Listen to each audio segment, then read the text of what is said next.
بسم اللہ الرحمن الرحیم۔ السلام علیکم، کیسے ہیں آپ سب؟ امید ہے کہ آپ سب ٹھیک ہوں گے، خوش باش ہوں گے، گھروں میں آباد ہوں گے۔ اور اس کوشچن میں آپ جانیں گے تنقید کا منصب، اور اگر آپ تنقید کی تعریف اور اس کی اہمیت کے بارے میں جاننا چاہتے ہیں، اس کے لیے ویڈیو اور ہوگی۔ اسی ویڈیو میں صرف ہم دیکھیں گے کہ تنقید کا منصب کیا ہے، تنقید کا مقام، دوسری ورڈنگ میں اس کو یہ کہہ سکتے ہیں تنقید کی ضرورت اور اہمیت، تنقید کیوں ضروری ہے اور تنقید کے کیا وجوہات ہیں۔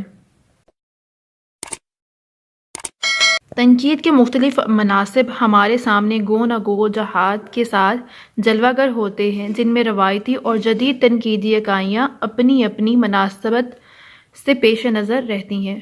پھر یہ اکائیاں کہیں تنقید کے مختلف مراتب اور افعال کا مظہر ہیں اور کہیں خدمات و مقام کی علمبردار ہیں۔ چنانچہ ایسے مقاصد کو جنہیں تنقید کے دوران ایک ناقد پیش نظر رکھتا ہے، یا تنقید کے خصائص کو تنقید کے مناصب سے تعبیر کیا جاتا ہے،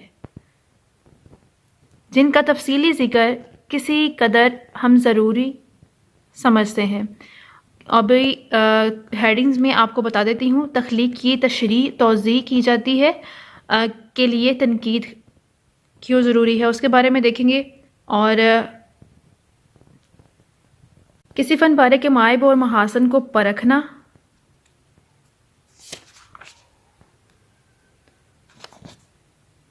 سخن فہمی اور ادبی ذوق، تخلیقی عمل سے استفادہ، تنقید اور تخلیق کار، تخلیقی تجربے کی باز آفرینی، تنقید اور تصوراتی اظہار کا جوہر، روح اثر کا تجزیہ، تخلیقات کے لیے موضوع فضا، دبے کتبوں کی دریافت، اور ادب اور مخصوص ثقافت۔ تخلیقات کی تشریح و توضیح، کسی فن پارے یا تخلیق کو وضاحت سے تمام تر فکری تفاصیل کے ساتھ قاری کے سامنے پیش کرنا۔ تنقید کا ایک ایسا روایتی عمل ہے جو عام طور پر برس ہا برس سے جاری ہے اور خاص طور پر مثبت اور صحت مند روایت کے استحکام اور استقلال کا غماز ہے۔ تشریح و توضیح کو محدود ذہنیت کے تحت نہ دیکھا جائے۔ نقش و تحریر کے فنی فکری موڑ اور نشیب و فراز بھی ہیں، کہیں مرکزی نکات کے گل بوٹے ہیں تو کہیں تخلیص کے شجر۔ آسان لفظوں میں تخلیق کار کو بتانا چاہتا ہے، جو تخلیق کار ہے وہ اس پہ کیا بتانا چاہتا ہے، نقاد اس کو کھول کھول کر بیان کرتا ہے۔ تنقید کا ایک منصب یہ ہو گیا، یا ایک اس کا مقصد یہ ہو گیا کہ تشریح کرنا، اس طرح کرنا کہ تخلیق کار نے اس کے اندر کون کون سے موڑ ہیں اور ایسی چیزیں جن کو عام قاری نہیں سمجھ سکتا ہے، تنقید کے ذریعے نقاد اس کو کھول کر بیان کرتا ہے تاکہ عام نظر بھی اس کو سمجھ سکے۔ اس کے حوالے سے ڈاکٹر عبادت بریلوی اردو تنقید کا ارتقاء میں اسی بحث کے دوران رقم تراز ہیں۔ تشریح تنقید کا صرف ایک رخ ہے اور ایک پہلو ہے۔ تنقید اس منزل سے گزرتی ضرور ہے لیکن یہیں پر رک نہیں جاتی بلکہ آگے بڑھتی ہے۔ یوں یہ جس قدر روایتی ہے اسی قدر بنیادی نوعیت کا عمل ہے۔ جیسے تنقید کا منصب فن پارے کے ساتھ ساتھ لازم ملزوم ثابت کرنا ہے، جس کے ذریعے قاری تخلیق کی معنویت کا شعور ادراک حاصل کرنے کے ساتھ ساتھ تخلیق کے عناصر تراکیبی کو بھی سمجھتا ہے، یعنی کہ تخلیق کار نے جو عناصر اس فن پارے میں استعمال کیے ہیں وہ بھی سمجھ پاتا ہے۔ تنقید کی دوسری خصوصیت یا منصب یہ ہے کہ معائب و محاسن کو پرکھتا ہے۔ پھر تشریح و توضیح کے بہاؤ کے دوران بعد ازاں تنقید اپنے مقصد کے تعمیری رجحان کے تحت فن پاروں کے مثبت اور منفی فکری رویوں میں جہاں تفریق کا سامان کرتی ہے، وہاں ان مخالف اقدار یا مخصوص خوبیوں اور خامیوں کو جانچتے ہوئے ایک طرف اچھائیوں کو سراہتی ہے تو دوسری طرف خامیوں اور مصائب کی مختلف سطحوں پر نشاندہی کرتی ہے۔ جہاں تک ماضی میں روایتی دھاروں کی بات ہے تو ایک طبقہ تخلیقات میں محض محاسن کے اظہار کو تنقید قرار دیتا تھا، یعنی کہ ماضی کی بات کی جا رہی ہے کہ ماضی میں تنقید کیا تھی، محاسن کے اظہار کو تنقید سمجھا جاتا تھا اور معائب کو فراموش کر دیا جاتا تھا، اور یا اس کو قابل ذکر نہیں سمجھا جاتا تھا۔ اور ایک اور طبقہ ایسا تھا جو فن پارے میں موجود مختلف نقائص، فکری اور فنی سقم اور خامیوں کے اظہار کو ہی تنقید شمار کرتا تھا۔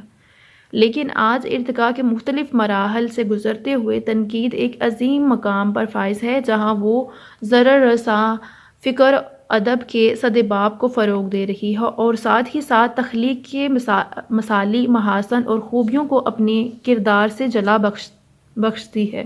اس لحاظ سے واضح ہے کہ ایک فرض شناس نقاد اپنے اعلیٰ تنقیدی شعور کے ساتھ کس مسند پر ہے، جو اپنے گہرے تجربے اور حساسیت کی بنا پر تخلیق ادب میں تعمیری تخریبی پہلوؤں کو پرکھتے ہوئے قارئین میں معیاری اور وقی سوچ پیدا کرتا ہے۔ یعنی تنقید ہی ہے وہ چیز جو ایک تخلیق کار کے ادب پارے کو، اس کے محاسن اور اس کی خوبیوں کو دوسروں تک پہنچاتی ہے، اور تاکہ تنقید میں صرف اس کی خامیوں کو ہی نہ دیکھا جائے بلکہ اس کی خوبیوں کو اور اس کے محاسن کو آسانی سے سمجھا جا سکے۔ ایک تنقید کی ہی وجہ سے قارئین کے سوچ جو ہے وہ وسیع ہوتی ہے۔ سخن فہمی اور ادبی ذوق، یوں عمدہ تنقیدی خصائص میں یہ امر لازم ہے، یعنی کہ تنقید کے خصوصیات میں سے ایک لازم خصوصیت یہ ہے کہ تنقید ایسی ہونی چاہیے کہ جو تخلیق یا ادب کے تمام پہلوؤں سے واقفیت سمجھ بوجھ قارئین کو عطا کرے، یعنی کہ پڑھنے والے کو اس کی سمجھ بوجھ عطا کرے۔ ایک نقاد خود ایک ایسا باوقار سخن فہم ہوتا ہے کہ جو عوام الناس میں بھی سخن فہمی اور ادبی شعور کے لیے بھرپور سعی کرتا ہے، سعی مطلب کوشش کرتا ہے، یوں ان میں عمدہ اور اعلیٰ ذوق کو جنم دیتا ہے۔ بہترین تنقید ہی ایسے مذاق کی ترغیب دیتی ہے جو ترتیب ذہنی ایک نقاد کا خاصہ ہے، ایک عام قاری کو نصیب نہیں۔ یعنی کہ جو وہ ایک نقاد ہے، تنقید کرنے والے کو نقاد کہتے ہیں، تو اور قاری جو ہے اس کو وہ نصیب نہیں ہوتا ترتیبی ذہن جو کہ ایک نقاد کے پاس ہوتا ہے۔ اس لیے نقاد جو فکری اور ادبی پہلو آشکار کر سکتا ہے، عام قاری نہیں کر سکتا، مگر نقاد قاری کو ایسی تربیت کے لیے اکساتا اور تیار کرتا ہے تاکہ وہ بھی انہی زاویوں سے تخلیق یا ادب کو پرکھے اور دیکھے جیسے ایک نقاد دیکھتا ہے۔ یوں ذوق و جمال کو فروغ ملتا ہے اور ادبی تفہیم کی اعلیٰ قدروں میں اضافہ ہوتا ہے۔ اس پس منظر کو سامنے رکھا جائے تو سخن فہمی اور ادبی ذوق کے لیے ترغیب دینا بجائے خود نقاد کے تنقیدی کردار کی قدر و قیمت اور صنعت کے لیے ضروری اور اہم تر ہے، گویا وہ خود اپنے تنقیدی نظریات کے پنپنے کا سامان کرتا ہے اور معاشرتی طور پر ترتیبی رنگ پھیلاتا ہے۔ تخلیقی عمل سے استفادہ، ایسے میں تنقید کسی بھی تخلیق سے کچھ مقاصد وابستہ کرتی ہے یا مخصوص مطالبات کرتی ہے جس کے ذریعے سے وہ کس قدر مختلف پہلوؤں سے فیضیاب ہونا چاہتی ہے، مگر تنقید کا یہ کردار دوہری نوعیت کا ہے، کیونکہ وہ نقاد کی ذات کے علاوہ کسی دوسرے فرد یا قاری کو بھی تخلیق کار کے تخلیقی عمل سے فائدہ پہنچاتی ہے۔ بذات خود تخلیقی عمل کی کشمکش کو سمجھنا اور سمجھ کر حظ اٹھانا ایک لطیف احساس کا حصول ہے۔ تخلیق میں موجود مصنف کے یہ جذبات، احساسات کے ساتھ ساتھ فکری سطح کی جہاد اور اضطراب سے قاری بسا اوقات تفریح اور طبع کے علاوہ روحانی فیض پاتا ہے۔ پھر کسی تعمیری مقصد کو اجاگر کرنا تنقید کا ایک ایسا فعل ہے جو نہ صرف تخلیق کی قدروں کو بڑھاتا ہے بلکہ اس مقصد کی بجا آوری میں تخلیق کار کتنا کامیاب رہا اور کتنا ناکام، یہ احساس کاری کی ذہنی اپج کی نوعیت مختلف پیمانوں میں متعین کرتا ہے۔ یوں لطف، سرور، ذہنی نفسی کیف، تاثیر اور عملی تفاد وغیرہ تخلیقی عمل سے استفادے کے خوب تر لوازم ہیں جنہیں تنقید ہی صورت پذیر کرتی ہے۔ تنقید اور تخلیق۔ اس طرح یہ واضح ہے کہ تنقید کا منصب تخلیق اور تخلیق کار دونوں سے بیک وقت انسلاک رکھتا ہے، تعلق رکھتا ہے۔ تخلیق، اس میں کیا چیز ہو سکتی ہے؟ ایک تخلیق کار کیا ہوگا؟ فار ایگزامپل ایک شاعر ہے، وہ شاعری لکھتا ہے، اس کی شاعری اور اس کا دونوں سے تنقید کا تعلق ہوتا ہے، ان کا آپس کا رشتہ جو ہے وہ لازم ملزوم ہے۔ یہاں پہ شاعر اور شاعری، میں نے آپ کو تخلیق اور تخلیق کار کی اگزامپل میں بتایا ہے۔ تنقید تخلیق سے متعلق مختلف فکری، فنی اور تخلیقی عوامل کے تحت جب اس کے نشیب و فراز کو ٹٹول رہی ہوتی ہے تو دراصل وہ تخلیق کار کے کام کو ہی دیکھ رہی ہوتی ہے، جس کام کی اولین پہچان خود تخلیق کار سے ہی ہے۔ اسی لیے تنقید براہ راست تخلیق کار یا فنکار ہی کی سب سے اہم ترین معاون ہوتی ہے، یعنی کہ یہ جو تنقید ہے وہ براہ راست فنکار یا تخلیق کار کی کیا مددگار ثابت ہوتی ہے اور اس کی اصلاح رہنمائی کا فرضیہ انجام دیتے ہوئے وہ اپنے مقاصد کی تشکیلی سانچے میں ڈھال دیتی ہے۔ نیکسٹ ہیڈنگ ہے آپ کی تخلیقی تجربے کی باز آفرینی۔ ایک نہایت قابل ذکر بات یہ ہے کہ تخلیق کار کے باطن میں جو اضطراب اور مد و جزر ہوتا ہے وہ اظہار کے پیمانوں، نقش و تحریر یا لفظوں میں بھی اپنے جلوے دکھاتا ہے۔ اظہار کی انہی صورتوں یا الفاظ کو گرفت میں لاتے ہوئے تنقید شعر ادب کے تخلیقی تجربے یا عمل کی باز آفرینی کرتی ہے۔ گو یا نقاد تخلیق کو از سر نو تشکیل دینے کی کوشش کرتا ہے، یعنی کہ نقاد جو ہے وہ ان سارے عوامل کو تخلیق کے اور تخلیق کار کے از سر نو تشکیل کے تحت دوبارہ سے ان کو تشکیل دیتا ہے، اور یہ کوشش آسان نہیں ہے۔ تخلیق کار بھی موجود تخلیقی کشمکش یا باطنی تجربے کو ڈاکٹر وزیر آغا عظیم اسرار سے تعبیر کرتے ہیں اور اپنی کتاب تنقید اور جدید اردو تنقید میں بیان کرتے ہیں۔ اپنی تنقید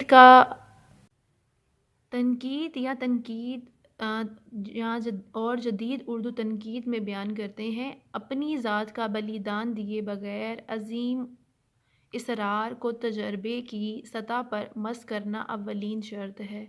یعنی کہ اس میں نقاد جو ہے وہ اپنی ذات کی نفی کرتا ہے اور جس طرح تخلیق کار سوچتا ہے یا جو اس کے جذبات ہوتے ہیں وہ ان کو ظاہر کرتا ہے، اور اس تجربے کے اسماروں کو دوسروں تک پہنچانا یا اس تجربے کا تجزیہ کرنا ایک ثانوی عمل ہے، تاہم یہ ثانوی عمل اصل تجربے سے گزرے بغیر ممکن نہیں ہوتا۔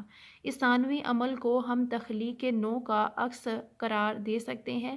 یوں تخلیقی تجربے پر ناقص گرفت کے سبب اظہار و بیان یا نظریاتی تشکیل میں کچھ استحکام نہیں ہوتا، نقاد محض ٹامک ٹوئیاں مارتا ہے، مگر تنقید تخلیق کار کے باطن اور تخلیقی مزاج کا گہرا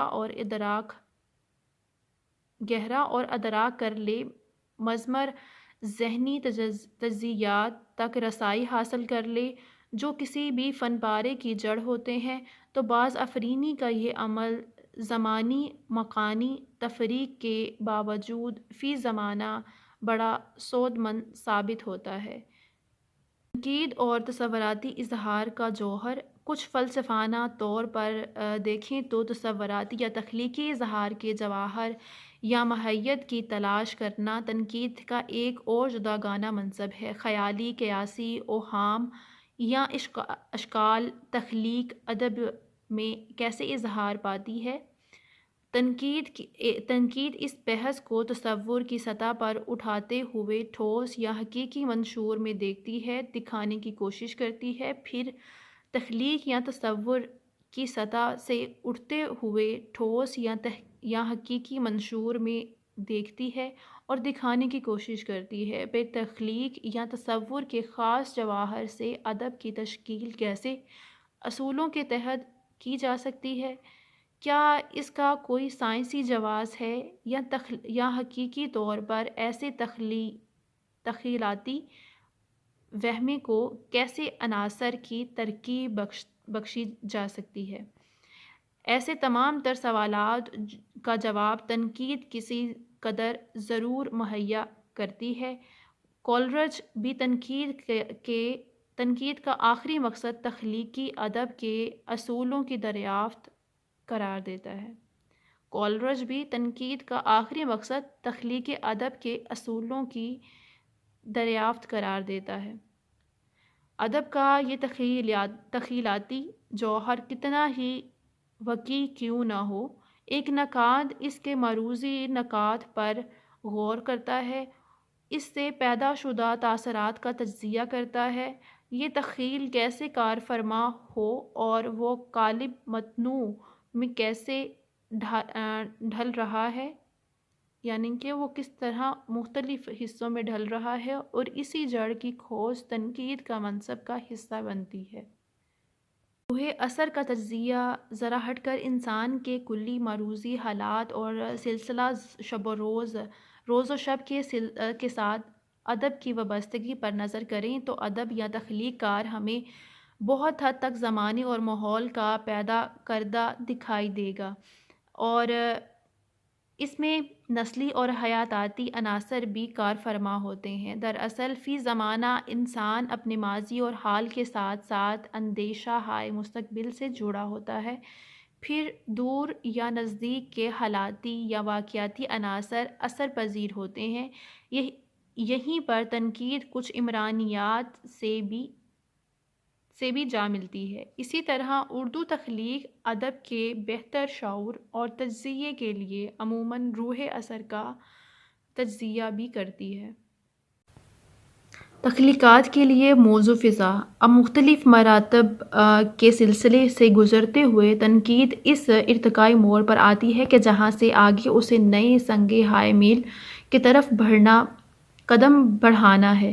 تنقید اپنے منصبی کردار سے تخلیقات کے معیار کو بہتر بناتی ہے، بلکہ اپنے تخلیقی مزاج سے تخلیقات میں ایسے تغیرات کو جنم دیتی ہے جو نہ صرف ادبی فضا میں مستقل جا پاتے ہیں بلکہ ماحول کے ارد گرد فضا میں بھی خود کو تخلیقی رجحانات کے تحت مبدل کرنے پر مجبور ہو جاتی ہے۔ مثال کے طور پر تخریبی عناصر پر اس قدر چوٹ کی جائے کہ وہ کسی کونے میں پنپ نہ سکیں۔ یوں ادبی تعمیر ارتقاء مثبت معاشرتی ارتقاء کا باعث بنتا ہے، جس کے باعث حالات صحت افزا رویوں ہی کے متقاضی ٹھہرتے ہیں۔ یہاں پر خاص التزام سے تشریح توضیح کا ذکر آتا ہے، جسے قابل اشاعت ترجیح جانتے ہوئے نقاد اعلیٰ ارفع خیالات افکار کا اظہار اس طرح کرتا ہے کہ تخلیقات کے لیے موزوں اور سازگار فضا جلوہ گر ہوتی ہے۔ اگر ہم اس کو اپنے لفظوں میں بیان کریں تو تنقید جو ہے وہ منصبی کردار اور تخلیق کے جو معیار ہے اس کو اس طرح کھول کر بیان کرتی ہے، اس میں ایسی تبدیلیاں پیدا کر دیتی ہے، اور تنقید میں جب آپ اس کی ہر چیز کو کھول کر بیان کرتے ہیں تو جو نئے تخلیق کار ہیں وہ ان چیزوں کو ذہن میں رکھتے ہیں کہ نیکسٹ ٹائم جب ہم نے کوئی چیز تخلیق کرنی ہے تو ہم اس میں کن چیزوں کو اوائڈ کریں، اور اگر تشریح توضیح میں اچھی چیزیں نقاد بتاتا ہے تو پھر ایک تخلیق کار انہی چیزوں کو اپنی اگلی تخلیق میں یا اگلا جو ادب ہوگا اس میں استعمال کرتا ہے، جس سے ایک سازگار فضا جو ہے وہ پیدا ہوتی ہے نئی تخلیقات کے لیے۔ دبے کتبوں کی دریافت۔ کچھ ایسے بھی دیکھنے میں آیا ہے کہ زمانہ حالات، جبر اور جانبداری بہت سے جواہر چمک دمک کی چمک جو ہے وہ دھندلا دیتی ہے۔ بہت سے نقوش اتفاق سے سمٹ جاتے ہیں یا مٹا دیے جاتے ہیں۔ بہت سے اعلیٰ عرفا کارنامے جانبداری کا شکار ہو کر اپنی قدر کھو دیتے ہیں۔ ایک عمدہ اور ترتیب یافتہ مخلص نقاد اپنے تنقیدی شعور اور منصب کے ذریعے سے ایسے ہی نوادرات کی جستجو کرتا ہے جنہیں جواہری نہ مل سکا یا عرصہ دراز سے آفتاب پر اثر انداز ہوا۔ پھر یوں بھی ہوتا ہے کہ بعض شاہکار نظروں سے اوجھل ہی رہتے ہیں، گمنامی ان کا مقدر ہوتی ہے۔ یوں تنقید دبے کتبوں کی دریافت کرتی ہے جس سے بعض شخصیات اور ان کے فن پاروں کو حیات نو ایسے نصیب ہوتی ہے کہ وہ بقائے عام حاصل کر لیتے ہیں۔ بعض تخلیقات کی اثر نو تشریح و تعبیر بھی بعض دفعہ دبے ہوئے کئی فکری اور دائمی پہلو آشکار کرتی ہے۔ تنقید کا یہ کردار بڑا مثالی اور لاجواب طرز کا حامل ہے۔ ادب اور مخصوص ثقافت۔ علاوہ ازیں ہم کسی ایک قطع زمین یا ایک ملک کے مخصوص سانچے میں ڈھالے ہوئے ادب کی بات کریں گے جس میں علاقائی کلچر کے عناصر ادبی اقدام میں نامیاتی کل کی طرح ہوتے ہیں جنہیں ہم وہاں کی مخصوص روایات سے تعبیر بھی کر سکتے ہیں، اور انہی کے تحت وہاں کے ادب ایک عضویاتی کل کی طرح ہوگا جو زندگی کے ارتقائی مراحل کی طرح ہی پروان چڑھتا ہے، ایک زندہ نشوونما کی طرح۔ ادب کے اس مخصوص تصور کو تنقید اپنے انداز میں دیکھتی ہے اور قاری کی رہنمائی کا فرضیہ انجام دیتی ہے۔ اپنی ادب اور تخلیق میں نامیاتی حیت کس قدر جلوہ گر ضرور ہوتی ہے، کیونکہ خود تشکیل کے عناصر اس تخلیق کے اندر اصول و ضوابط کی صورت میں موجود ہوتے ہیں۔ یہ نامیاتی حیت جزوی طور پر کسی علاقے سے وابستہ ہو سکتی ہے اور کائناتی طور پر نمائندہ بھی بن سکتی ہے۔ ہربرٹ ریڈر کولرج کے تطبیع میں اس نامیاتی حیت کی تعریف یوں کرتا ہے کہ نامیاتی حیت جب کسی فنی تخلیق کے قوانین خود اس کے اندر مضمر ہوں اور خود اس کی اصل سے پیدا ہوں اور مضمون و صورت کو ایک زندہ پیکر میں مجسم کریں تو جو حیت پیدا ہوتی ہے اسے نامیاتی حیت کہتے ہیں۔ حرف آخر کہ تنقیدی منصب انسان کی شعوری اور حسیاتی عظمتوں کا ترجمان ہے، اور اس کا حامل وہی انسان ہو سکتا ہے جس نے کسی فن پارے سے قبل از خود اپنی ذات کی کلی تجزیہ بھی ضرور کیا ہو۔